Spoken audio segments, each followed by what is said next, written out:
بسم الله الرحمن الرحيم. السلام عليكم ورحمة الله وبركاته. هردفتوني كيا كم نجاجر تاني فيا دهرت كودي الفاتح في دير في حاجة سنتي قهوة كان دوبا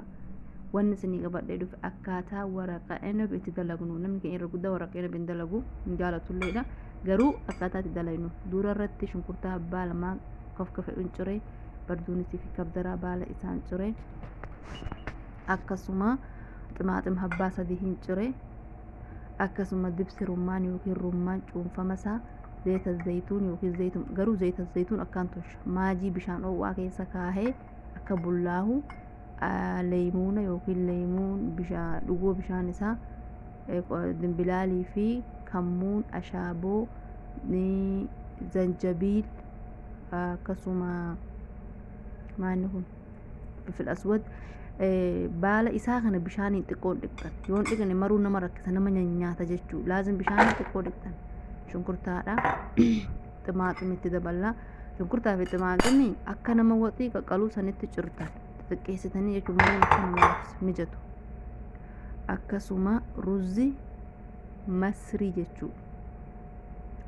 kamuunii fi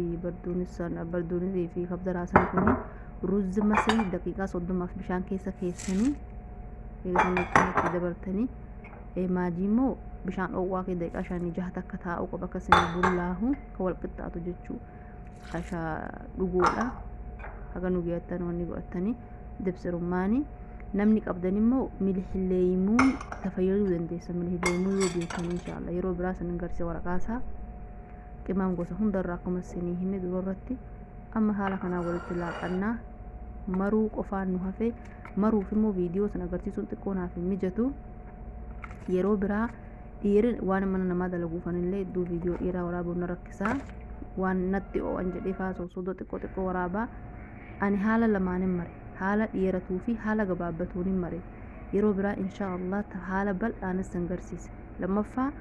akkaataatti ibiddarra kaahamullee sinin garsiisa ani amma kan ibiddarra kaahu amma kana hojjedhee fireezarin naqa jechuu gaafan inshaallah qaqqaluu akkaataa waan barbaachisu hunda sinii fi waraabaa ammaaf haganuma daawwadhaa inshaallah haga viidiyoo biraa walitti deebinutti nagaaf naaf turaa laayikii sheer sabskiraayib koomentii godhuu hin dagatinaa siniin jedhaa akkasuma bakka dogongora qabuun naaf sirreessaa bakka kana sirreeffadhu naan jedhaa naa himaa na jajjabeessaa siniin jedhaa wassalaamu alaikum warahmatullaahi ta'aalaa wabarakaatu nagaa rabbii keenaa jiraadhaa hedduu sin jaaladhaa